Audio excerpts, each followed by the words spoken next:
As you know, this is Transgender Day of Remembrance 2022, and it means a lot to have all of you here supporting us. So after this, we are going to do a ceremony with the reading of the names, and we will be doing a candlelight vigil and a walk.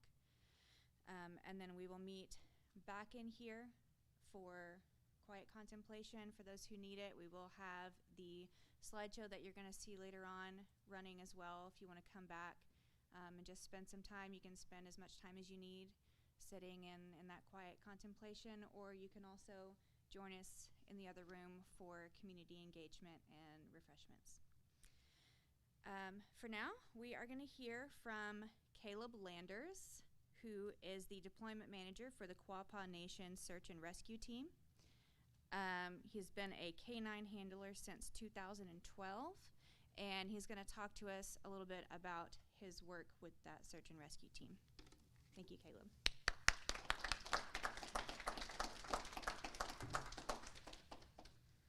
I'm not a public speaker. I'm just going to warn you now. As a matter of fact, my wife asked me a couple of times why I even agreed to this, and initially I could not answer that question. However, I spent a little bit of time thinking about it, and search and rescue is something that I'm very passionate about. And March 25th of 2019, I got a phone call from a friend that said, "Hey, you heard about that trans lady that's missing in Grove, Oklahoma?" I said, "No, I haven't heard anything about it." He said, "Yeah, that's part of the problem, isn't it?" Very good point. So I reached out to the family, which is a big no-no in the search and rescue world because we only work for law enforcement. However, I knew that there was a need there that needed to be filled. And I asked Pam, I said, "Have you guys had any canines come out and assist in the searches?" She said, "No, we haven't at this point." Okay. So I made a couple of phone calls, made a couple of people mad, and the next week, I believe it was, I took my K-9 team to Oklahoma, and we conducted the first official legitimate search for Aubrey. I grew up in a law enforcement family. I've always had a lot of respect for law enforcement. However, my eyes were open to a lot of things on that search that I never thought that I would experience. I had a law enforcement official dead name Aubrey to me on numerous occasions. They were using Aubrey's birth sex to the news media and just overall disrespecting Aubrey.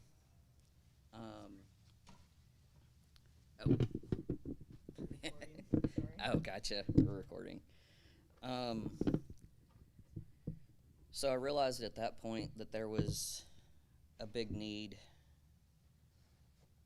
for things to be done a little bit different, because I realized that law enforcement wasn't always going to do what they needed to do to make sure that these people came home to their families.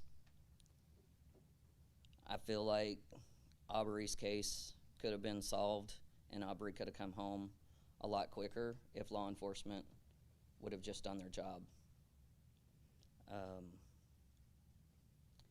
And I've seen so many more cases since Aubrey's that have happened the same way. We see, what was it, the Gabby Petrino case makes national news. Everybody's out hunting, everybody's looking, everybody knows the name. I can probably name 25 others that no one in this room's even heard about from right here in Arkansas.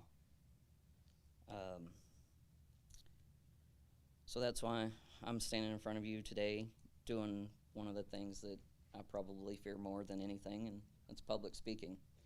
I tell people I work with the dogs for a reason, because I don't deal well with people. So, there's a lot of different reasons that people go missing. They go out on a hike, get lost, get turned around in the woods, and just never come back. They head out on a trip, have a car accident, and never make it to their destination. The biggest one that we face nowadays is trafficking and kidnapping. especially in the LGBT community, we've kind of taken to social media and other apps to find people like us, people that might want to go on a date with us. And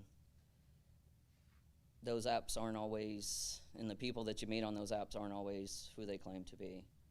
I was really surprised. I started doing a little bit of research on this, and there's one particular group that owns like Grindr and Match.com, Plenty of Fish, and on their free version of those applications, they do not have any kind of filtering to keep sexual offenders from being able to join those apps. Now, on their paid versions, they do. But on the free versions, there's no protections to prevent a sexual predator that's been convicted and is on the sex register to not be on that app. And that's a big issue, and that's the people that fetishize people and we end up missing. So if you are meeting with people from that app or any app or even someone you met at church, there's a few things that you can do to kind of protect yourself. You always meet in a public place. I urge people to take a picture of that person, send it to your friend. Don't just tell your friend who you're going with. Take a picture of that person when you meet that person and send it to your friend. Say, if you don't hear from me by 6 p.m., please call law enforcement. Group dates, totally acceptable. And if you're out on a date with someone and you don't feel safe, say something to someone. Say you got to go to the bathroom, walk out. Grab your waitress, waiter, grab the bartender, grab someone and say something, because majority of those people are going to make sure that you make it to your car safely. And then, again, the biggest thing is make sure someone knows where you're going and who you're going with. So what do you do if your friend doesn't make it home? Well, I say call law enforcement. And when I was speaking with Brandon about this originally, they said, what if we're scared to? Fair enough. I've dealt with law enforcement my whole life. I was raised by a chief of police. I work with law enforcement closely on a regular basis. So it's nothing for me to walk up to any officer I see and strike up a conversation. And I realize that for some of you in this room, that may not be a possibility. It may not be something that you have the energy or the mental strength to do, the emotional strength to do, and that's okay. There's, unfortunately, at this point, there's no organizations out there that are LGBTQIA 2 Spirit Plus based and ran that deals with missing people. The Morgan Nick Foundation is one that started locally here in Arkansas, and they actually have some very good resources. I've met with Miss Colleen Nick on a couple of occasions, and you can always reach out to them. They help you navigate law enforcement. They'll print flyers for you, and they will follow you until the end of that case, and even after that, they offer counseling and everything else. There is one Facebook page I was able to find that it's missing and unidentified LGBT individuals. It's a Facebook group, and they do have trans-specific persons that are missing identified on that page. As far as any specific data on how many trans people are missing, I couldn't find anything. I feel like a big part of that is when law enforcement goes out on a missing persons case, they take this little questionnaire, and it's like 20, 25 questions. Well, unfortunately, there's two options, male or female. That's it. I was speaking with one of my friends from California recently about this topic, And I said, what happens if they don't identify with male or female? Well, then they just put down the legal birth, or they put down whatever they feel like is the sex. She and I had a further conversation, and she told me about a case in California. The individual transitioned from male to female and was mom for 40 years. The daughter identified mom as mom. The son, however, would not accept that mom was now mom and continued to call mom dad. When this person went missing, son originally files the police report and uses dad's birth name. So we've got these flyers printed out, everything's going out. Not even for the person that we're looking for. It's for a person that doesn't exist anymore.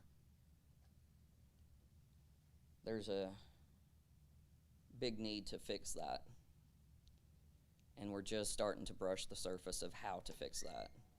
Unfortunately, there's a lot of resistance that we're being met with because we live in a very black and white world. It has to be this. It can't be anything other than that. So if you have any ideas on how we can start to bridge that gap, meet with me afterwards. Let's chat, because we've been trying to figure it out, and quite frankly, I don't have the answers, and I've talked to some very smart people, and we can't find the right answer to start to bridge that gap.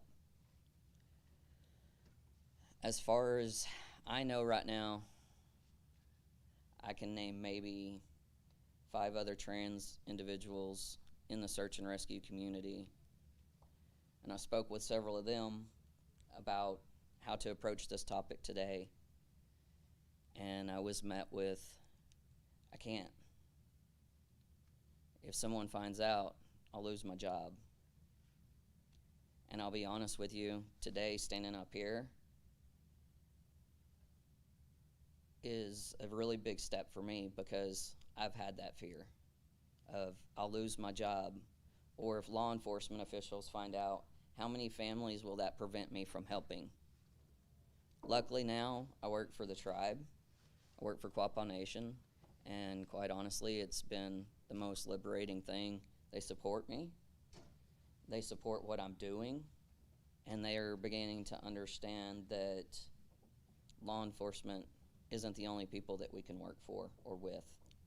We're working with more families. We're working with more Indigenous women organizations. We're working with more missing, murdered Indigenous relative organizations. They can call us. And we're doing more than just taking our dogs out now. We're trying to get into the victim advocate side of it, and we're trying to help. Dang. Turn the lights on that one. That must have been a good one. Write that one down. So there's a lot of issues, and we see those in a lot of different areas. But when it comes to someone being missing, we have to get accurate information out in order to find that person. And if we're looking at the same questionnaires that we've seen for the last 200 years, we're not going to be looking for the right person. So we're trying to fix it, but in the meantime, when you go to law enforcement and you're filling out that questionnaire, stand up for yourself, stand up for your friends, and say, no, that's not who they are, because you're the only ones that can change that. I can't fix that for you. I can't. I'm trying. I'm doing my best, but we can't. It's going to have to be the people that are affected the most. And that's unfortunate that we have to ask you to think of that on one of the worst days of your life. But right now, that's the world that we live in. That's the climate that we're in. You have to stand up for yourself, and you have to stand up for your friends. And don't be afraid to write in that new box that this is who this person is. Um, there's a few things that people don't understand about when people do go missing. You do have rights. The biggest thing that I hear all the time is, well, I didn't call right away because I knew I had to wait 72 hours. That's not true. You can call 30 minutes after your friend doesn't show back up, and you can file a missing persons report. And by law enforcement has to make a report. After that report is made, they have to enter it into the National Crime Information Center system, and they have to issue a BOLO, which is be on the lookout for that person. There's no waiting period to report someone missing. Doesn't have to be a family member that reports them missing. It can be a friend. It can be a roommate. You know your friends the best. There's no one better to report them missing than you. They're probably going to tell you, oh, well, they're grown, they'll come back. Or, well, they're grown, they have a right to go missing. Maybe they just don't want you to know where they're at. And that's fine, they can say that. Stand fast and remind them that it's the law, that they have to do their job. If they continue to refuse, you can call the Arkansas State Police and ask for their missing persons division, or ask to speak with the supervisor and you can report it to them. Unfortunately, right now, you do have to report it where that person was last known to be. So say your friend goes to Arizona to meet up with someone, and after a couple of days you don't hear back from them. You do have to make contact with Arizona authorities to file that initial missing persons report.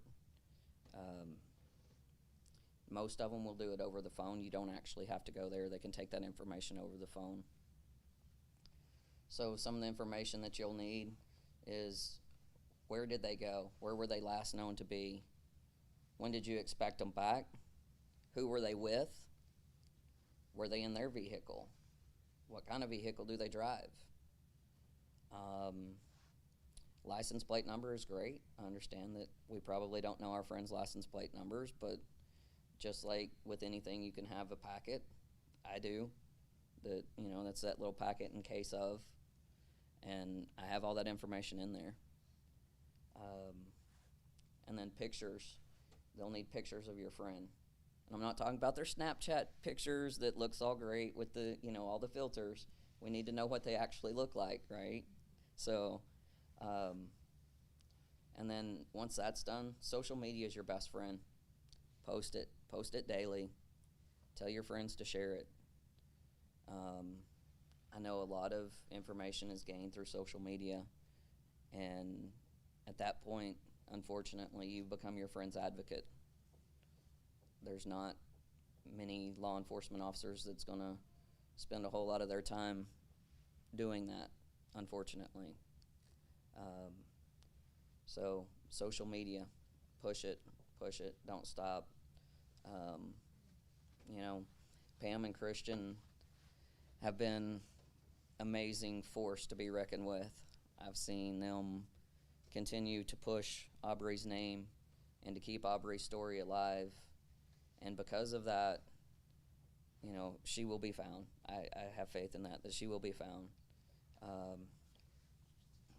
If you feel like law enforcement isn't doing their job, you can always contact the next higher up. If you're dealing with your local, you can go to the county sheriff. If you're dealing with the county sheriff, you can go to Arkansas State Police. And don't be afraid to call the FBI office. They can't do anything but take your report, and maybe you'll get lucky and you'll get that person that cares, because they are out there. I know of several law enforcement officers right here in Northwest Arkansas that identify as trans or some part of the LGBT community, but just like the majority of us, they're afraid to be in the spotlight right now because of the hate that we're receiving.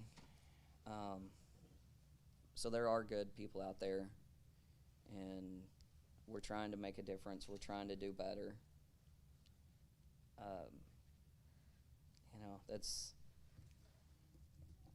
I hate having to stand up here and say that, law enforcement might not do their job, but the facts are the facts. And I've seen it too much. I've seen it way too often lately. So that's really all I've got. I'll take questions from people if anybody's got any questions. And if you want to get started in search and rescue, there is a local search and rescue team here in Washington County. I can give you that information. I do the dog side of it, so if you're interested in dogs, definitely come by and talk to me afterwards. They're an invaluable tool. I think people don't really understand the value that they have sometimes, and it's unfortunate, but we're trying to change that as well. So if anyone has any questions, anybody? You were talking about, like, if somebody's traveling from here to Arizona, Mm-hmm. and the last place that you expect them to have been was in Phoenix. Mm-hmm. But the last time that they texted you, they were in a rest area on the way to Arizona. Do you file with the place that you think that they arrived, even though you never confirmed that they arrived, or the last place that they stopped in a rest area? So unfortunately, it would have to be the last place that they stopped at the rest area. Again, something that I missed touching on is when you make those travel plans, make sure that your friends and family know the route that you choose, and then stick to that route. And check in at those rest stops. When you stop for gas, when you stop for food, whatever, check in with your friends and family and let them know, like, hey, I plan on stopping around this time and in this area. Because unfortunately it does happen. I've seen it happen. People have car wrecks along their route, and we spend weeks looking for them, and they've taken some completely different back road than they would normally take. So long distance travel, I highly recommend to leave a travel plan with someone and check in with that person and let them know how it's going. Tell them to share their location with a friend or get on family map with someone. Yeah, the Life 360 app, I use it.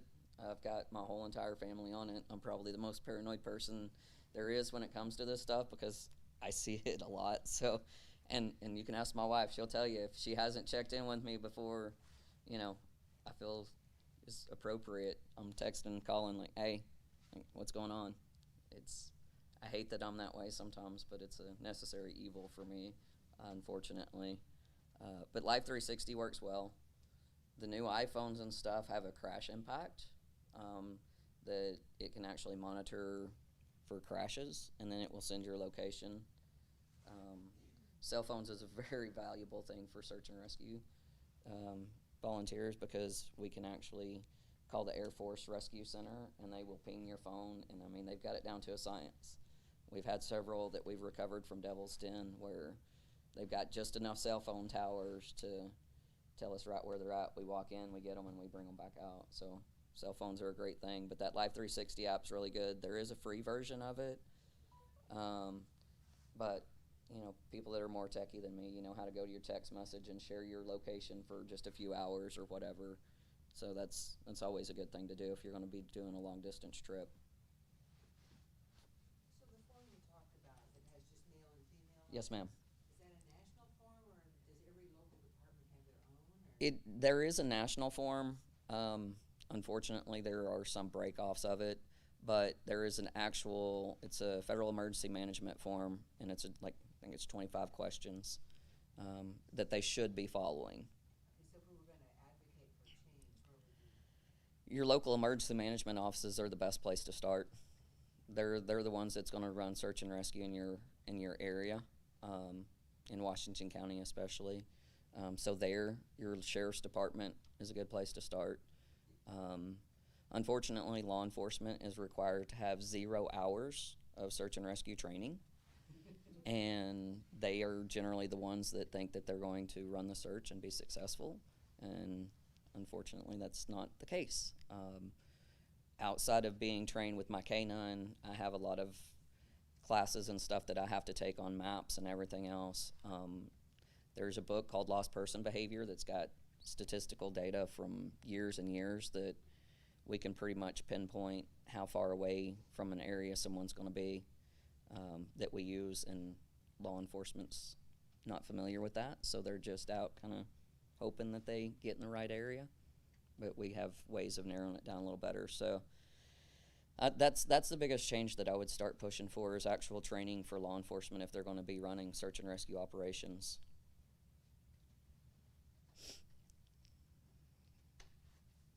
Maybe that's kind of the opposite, but just in case anybody ever does go missing, make sure that your close person, whoever's going to be advocating for you, if you do go missing, has pictures of you without makeup Mm-hmm. and without like the fancy hair or whatever, just plain you. Because if you do go missing, especially if somebody does take you, you're not going to be wearing makeup. So it's very important for law enforcement and for people who are looking for you to know what you're going to look like. Yep. In real life. Yep, very true. Yeah, the Snapchat pictures aren't really the best pictures to send to law enforcement, Oh, yeah, because especially no photos. if we're looking for you, you're probably not going to look like your filtered picture. So there is one other organization out there. It's the Transdo Network, I believe it is, and they're working on identifying unclaimed and unidentified trans persons. Not real familiar with their work. It's one that I've just recently found. So you could reach out to them and see, how you could help them. I think any light that we can bring to the missing. I know tonight we'll hear names of all the murdered persons read, but there's not a whole lot of stuff being said about the ones that are just missing. So I think it's something that we need to shine a little bit more light on it, that we're not just necessarily being murdered. There's a lot of us missing as well. So that's all I got for you guys. Thank you. If you have any questions that you think of later on, just feel free to grab me and I'll answer them. I've got a few business cards if anyone wants to get in touch, and we are always looking for people to go and hide for our dogs, because we do have live find dogs as well. It's a 2-hour drive to where we train at. We have a whole abandoned town that we get to train in. Come and hide for the puppies. They love it. We love it. And it's very necessary. So feel free to reach out. We're on Facebook, Quapaw Nation Canine Search Team. And then I'm on Facebook as Caleb Landers. So y'all reach out if you have anything else. Thank you.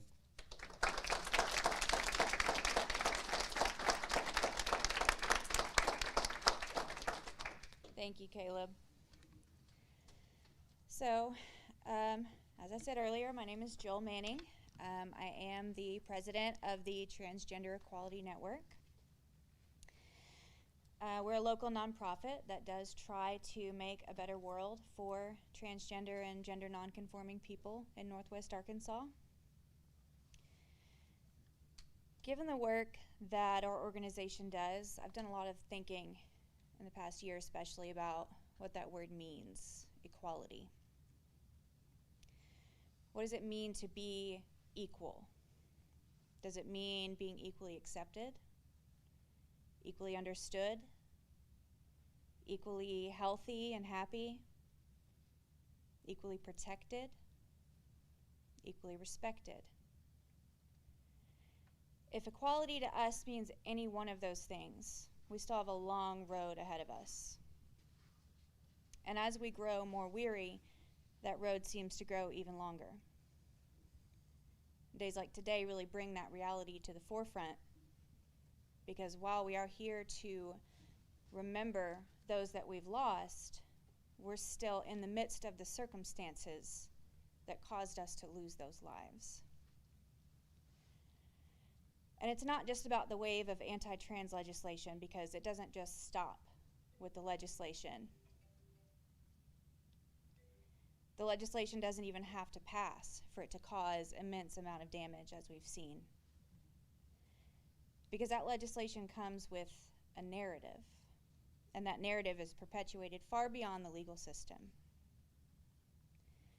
In previous years, I've shied away from being overly political on a day meant to memorialize those we've lost. But this year I've long since learned that we can't separate our lived experiences or our loss of life from the politics. Lawmakers feel empowered to target trans people because they know many people just don't understand. And they know how to turn ignorance into fear and fear into hatred. And they know that fear and hatred gets people to the polls, as we just saw earlier this month. Politicians see kindness and acceptance, and they call it indoctrination. They see unconditional love and validation, and they call it grooming. They ban us from bathrooms and ball gowns and ball games, and they teach others that we do not deserve peace or joy. The media gives voice to misinformation in the interest of hearing both sides, but they're magically silent when we lose our lives. Social media bans my account for saying white men do better, but they're nowhere to be found when someone says trans people are predators. To be honest with you, we're tired. Many days it feels like we're the only ones willing to do the work of fighting for our lives. Aside from my nonprofit work, I work in HR. Almost daily I'm asked, how can we be more inclusive? How can we be more diverse? We want the benefits of a diverse workforce. And when I tell them that they have to start by creating a space where diverse groups of people can feel safe and show up safely as their full, authentic selves, when I tell them that they have to do the work of identifying the hidden bias and the invisible barriers that they've built between diverse people and success at their companies, they tell me I'm being too political. But it's not trans people who have politicized our identity. It's not trans people who have turned our mere existence into a political debate. We are not political. We are people, and we are dying. And we cannot fix this alone. There's a quote by Solomon Missouri that I'd like to read. He said, "You can stop praying now. You can stop thinking now. Prayer is the search for the divine in the midst of our darkness. Thoughts are the organization of data to bring forth reason. We've prayed. We've thought. We are no longer in search for the location of the divine. We are not under the veil of darkness. We know what we need to do. Prayers are for concerns that are beyond our purview. This is not beyond our control. This is in our hands. It only requires our courage to act. The righteousness of the divine in this moment is not in our prayers nor in our preponderance, but in the courage of our praxis. A nation that fails to act as its children are slaughtered is a wicked land." He originally wrote this in response to the child victims of gun violence, but as this country continues to attack the rights and the health of trans youth and their families, it feels especially relevant today. Because while remembrance and reverence are important, my heart yearns for a day where we no longer need a transgender day of remembrance. And if we're ever going to get there, we have to be taking actionable steps well beyond thoughts and prayers and lighting a candle. Let these candles tonight light a fire in the hearts of our allies. Let that fire burn year-round. Let it drive you beyond acceptance to activism. Let it be the light you carry into the darkness of ignorance. Let it be the warmth you need when you feel the coldness left behind after cutting ties with toxicity. Join us in the darkness where we've been fighting and bring your light. We don't need thoughts and prayers. We need your passion, your persistence, and the courage of your praxis. Tonight we'll be reading the names of 41 trans lives that have been lost this year alone in the United States. We'll be pausing after each name, and we ask and invite you to also say their name during each pause. As you say each of their names, I hope you carry each of them with you when you leave here tonight. I hope you see these as more than just names, but as lives, and I hope those lost lives add fuel to your fire, and that you carry them with you long after tonight. Let them give you the courage to correct those who speak incorrectly. Let them light the way when you're afraid to take a step into the unknown. Let them give you strength to stand strong, even if it means standing alone. And tonight we thank you for not letting us stand alone. We thank you for saying their names. Thank you.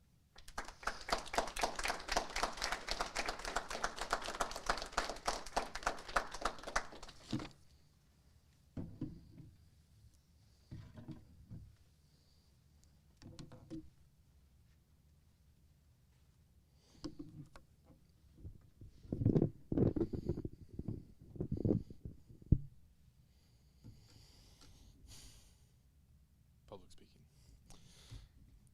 This here is a list of 41 names, each belonging to a transgender person who was either murdered or died under mysterious circumstances. However, keep in mind, this is not a comprehensive list, because too often transgender deaths go unreported or misreported. Let each name steal your conviction. Wow, didn't think I would cry already.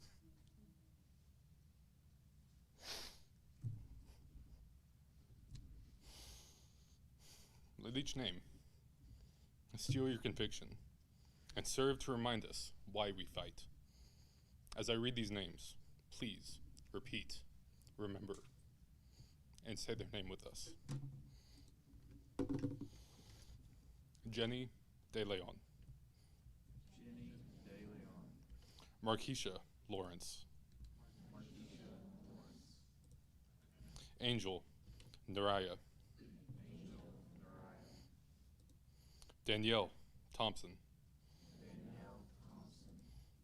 Nakai David. Nakai David. Martina Caldera. Martina Caldera. Sanaye Williams. Sanaya Williams. Kayona Stone. Kayona Stone. Nikki Toretta. Nikki Toretta.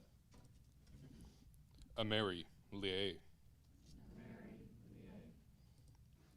Duval Princess. Duval Princess. Naomi Skinner.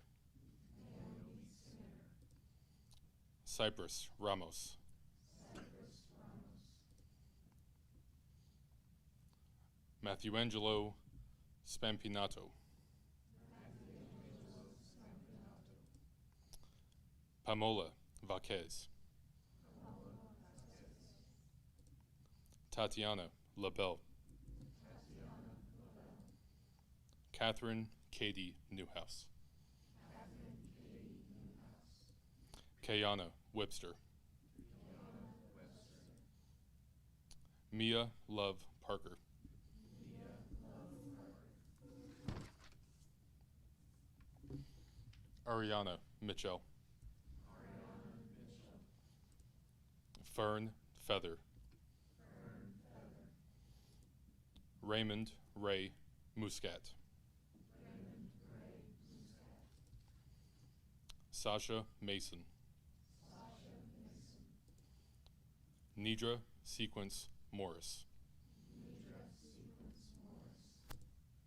Maddie Hoffman. Maddie Hoffman. Shanelica Hemingway. Shanelica Hemingway. Brazil Johnson. Brazil Johnson. Shamene Giselle Shanae Marie. Giselle. Kitty Monroe. Kitty Monroe. Kaisha Chanel Jeter. Kaisha Chanel Jeter. Cherry Bush. Cherry Bush. Aaron Lynch. Aaron Lynch. Martasia Richmond. Martasia Richmond. Candy Red. Candy Red. Hayden Davis. Hayden Davis. Maricela Castro. Maricela Castro. AC Morinson. AC Morrison. Dee Dee Ricks. Dee Dee Ricks. Regina Maya Allen. Regina Maya Allen. Samaj Billingsley. Samaj Billingsley. Tiffany Banks. Tiffany Banks. Thank you.